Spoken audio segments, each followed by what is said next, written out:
नमस्कार। ଆଜି ଆମେ ଏକ ବହୁତ ଦୁଃଖଦ ଘଟଣା ବିଷୟରେ ଆଲୋଚନା କରିବାକୁ ଯାଉଛୁ। ଏୟାର ଇଣ୍ଡିଆ ଫ୍ଲାଇଟ୍ AI-171ର ଦୁର୍ଘଟଣା। ଆମେ ବିମାନ ଦୁର୍ଘଟଣା ଏକ ଦୁଃଖଦ ପ୍ରସଙ୍ଗ ଶୀର୍ଷକର ଏକ ଲେଖାର କିଛି ମୁଖ୍ୟ କଥାକୁ ନେଇ ଏହାକୁ ବୁଝିବାକୁ ଚେଷ୍ଟା କରିବା। ହଁ, ଏଇଟା ସତରେ ଗୋଟେ ବହୁତ ବଡ଼ ଆଉ ମର୍ମନ୍ତୁଦ ଘଟଣା। ଘଟଣାଟା ହେଲା ଗତ ଜୁନ 12, 2025ରେ ଏୟାର ଇଣ୍ଡିଆର ଗୋଟେ ବୋଇଂ 7878 ଡ୍ରିମ୍ ଲାଇନର ବିମାନ। ହଁ, ଫ୍ଲାଇଟ୍ ନମ୍ବର ଥିଲା AI-171। ସେଇଟା ଅହମ୍ମଦାବାଦରୁ ଲଣ୍ଡନ ଗେଟୱେକ୍ ଯାଉଥିଲା। ହେଲେ କ'ଣ ହେଲା ନା, ଟେକ୍ ଅଫ୍ର ମାତ୍ର କେଇ ମିନିଟ୍ ପରେ ହଁ, ବହୁତ ଶୀଘ୍ର ସେଇଟା ଦୁର୍ଘଟଣାଗ୍ରସ୍ତ ହେଲା। ଆଉ ସିଧା ଯାଇ ପଡ଼ିଲା ମେଘାନୀ ନଗରରେ ଥିବା ବିଜେ ମେଡିକାଲ କଲେଜର ଗୋଟେ ହଷ୍ଟେଲ ଉପରେ। ଆଉ ତାପରେ ଭୟଙ୍କର ନିଆଁ। ଚିତ୍ରଗୁଡ଼ାକ ଦେଖି ହଉନି। ଏହାର ପରିଣାମ ତ କହିବା ବି କଷ୍ଟ। ବିମାନରେ ମୋଟ 242 ଜଣ ଥିଲେ। ହଁ, 230 ଯାତ୍ରୀ ଆଉ 12 ଜଣ କ୍ରୁ ମେମ୍ବର। ସେମାନଙ୍କ ଭିତରୁ 241 ଜଣଙ୍କର ମୃତ୍ୟୁ ହେଲା। ଭାବିଲେ ଦେହ ଶୀତେଇ ଦଉଛି। ଆଉ ସେତିକି ନୁହେଁ, ତଳେ ହଷ୍ଟେଲରେ ଆଉ ପାଖଆଖରେ ଆହୁରି 38 ଜଣ ଲୋକ ବି ଚାଲିଗଲେ। ବହୁତ ଦୁଃଖଦାୟକ। କିନ୍ତୁ ଏଇ ଭିତରେ ଗୋଟେ ଆଶ୍ଚର୍ଯ୍ୟ କଥା ବି ଅଛି ନା?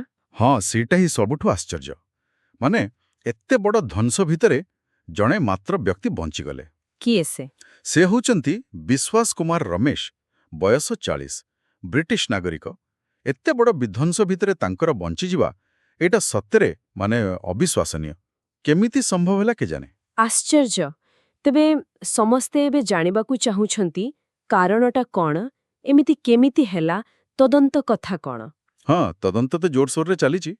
ଭଲ ଖବର ହେଲା ଯେ ଦୁର୍ଘଟଣାଗ୍ରସ୍ତ ବିମାନର ଦୁଇଟା ଯାକ black box cockpit voice recorder CVR ଆଉ ଫ୍ଲାଇଟ୍ ଡାଟା ରେକର୍ଡର FDR। ହଁ, ସେ ଦିଟା ତ ବହୁତ ଗୁରୁତ୍ୱପୂର୍ଣ୍ଣ। ହଁ, ସେ ଦିଟା ଉଦ୍ଧାର କରାଯାଇ ସାରିଛି। ଆଚ୍ଛା। ଏବେ ସେଗୁଡ଼ିକର ବିଶ୍ଳେଷଣ ଚାଲିଛି। CVRରୁ ଜଣାପଡ଼ିବ ପାଇଲଟମାନେ ଶେଷ ମୁହୂର୍ତ୍ତରେ କ'ଣ କଥା ହେଉଥିଲେ, ଆଉ FDRରୁ ବିମାନର ଯାନ୍ତ୍ରିକ ତଥ୍ୟ ସବୁ ମିଳିବ। ଯେମିତିକି ଗତି, ଉଚ୍ଚତା, ଇଞ୍ଜିନ୍ କେମିତି ଚାଲିଥିଲା, ଏସବୁ। ଏକଦମ। ଏଇ ଡାଟା ସବୁ ବହୁତ ଜରୁରୀ। ତଦନ୍ତକାରୀମାନେ ମୁଖ୍ୟତଃ କିଛି ନିର୍ଦ୍ଦିଷ୍ଟ ଜିନିଷ ଉପରେ ଫୋକସ୍ କରୁଛନ୍ତି। କ'ଣ ସେଗୁଡ଼ା? ଗୋଟେ ହେଲା ଇଞ୍ଜିନ୍ ଥ୍ରଷ୍ଟ, ଟେକ୍ ଅଫ୍ ବେଳେ ଇଞ୍ଜିନ୍ରୁ କେତେ ଶକ୍ତି ବାହାରୁଥିଲା।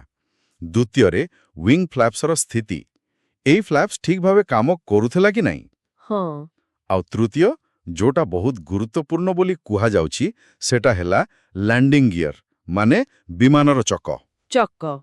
ସେଥିରେ କ'ଣ ହେଲା? ସନ୍ଦେହ କରାଯାଉଛି ଯେ ଟେକ୍ ଅଫ୍ ପରେ ଚକଗୁଡ଼ିକ ବୋଧେ ଉପରକୁ ଗଲାନି, ତଳକୁ ହିଁ ରହିଗଲା। ଆଚ୍ଛା, ତାହେଲେ ତ ବହୁତ ବଡ଼ ସମସ୍ୟା। ହଁ, ଯଦି ଲ୍ୟାଣ୍ଡିଂ ଗିୟର ତଳେ ରହିଯାଏ, ତାହେଲେ ଏହା ବିମାନର ଏରୋଡାଇନାମିକ୍ସକୁ ପୁରା ବିଗାଡ଼ି ଦିଏ। ବିମାନକୁ ଆଗକୁ ଯିବା ପାଇଁ ବହୁତ ଅଧିକ ଜୋର ଦେବାକୁ ପଡ଼େ। ଟେକ୍ ଅଫ୍ ସମୟରେ ଏହା ବହୁତ ବିପଜ୍ଜନକ ହୋଇପାରେ। ବୁଝିଲି।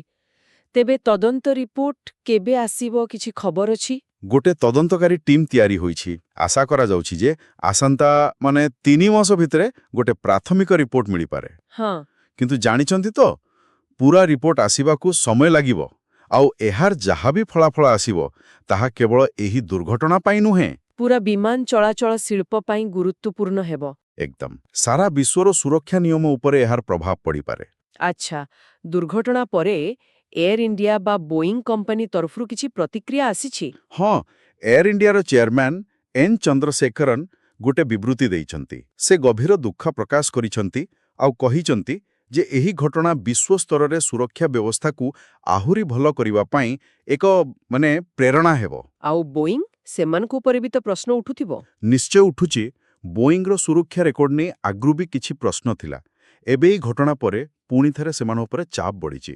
ନୂଆ ତଦନ୍ତ ବି ଆରମ୍ଭ ହୋଇଛି। ହଁ, ଏଇଟା ବୋଇଂ ପାଇଁ ଗୋଟେ ବଡ଼ କଥା। ଠିକ୍ କଥା। ଆଉ ଏସବୁ ଭିତରେ ଯେଉଁମାନେ ପ୍ରାଣ ହରାଇଲେ, ସେମାନଙ୍କୁ ପରିବାରର କାହାଣୀ ସବୁ ବାହାରକୁ ଆସୁଛି। ବହୁତ ବହୁତ ହୃଦୟ ବିଦାରକ। ଏହି ଦୁଃଖଦ ଘଟଣାକୁ ଆହୁରି ଗଭୀର କରୁଛି ଏ କାହାଣୀ ସବୁ। ଆଉ ମନରେ ସେଇ ଗୋଟିଏ ପ୍ରଶ୍ନ ଆସୁଛି ବାରମ୍ବାର, ଭବିଷ୍ୟତରେ ଏମିତି ଘଟଣାକୁ କେମିତି ରୋକାଯାଇପାରିବ? ତେବେ ମୋଟାମୋଟି ଭାବେ ଯଦି ଦେଖିବା, ଗୋଟେ ଭୟଙ୍କର ଦୁର୍ଘଟଣା। ଜଣେ ଯାତ୍ରୀ ଆଶ୍ଚର୍ଯ୍ୟଜନକ ଭାବେ ବଞ୍ଚିଗଲେ। ହଁ। ତଦନ୍ତ ଚାଲିଛି, ଯେଉଁଥିରେ କି କିଛି ଯାନ୍ତ୍ରିକ ଦିଗ ଯେମିତି ଇଞ୍ଜିନ୍, ଫ୍ଲାପ୍ସ, ଲ୍ୟାଣ୍ଡିଂ ଗିୟର ଉପରେ ଧ୍ୟାନ ଦିଆଯାଉଛି। ଠିକ୍। ଆଉ ଏହାର ପ୍ରଭାବ ପୁରା ବିମାନ ଚଳାଚଳ ସୁରକ୍ଷା ଉପରେ ପଡ଼ିପାରେ। ଏଗୁଡ଼ିକ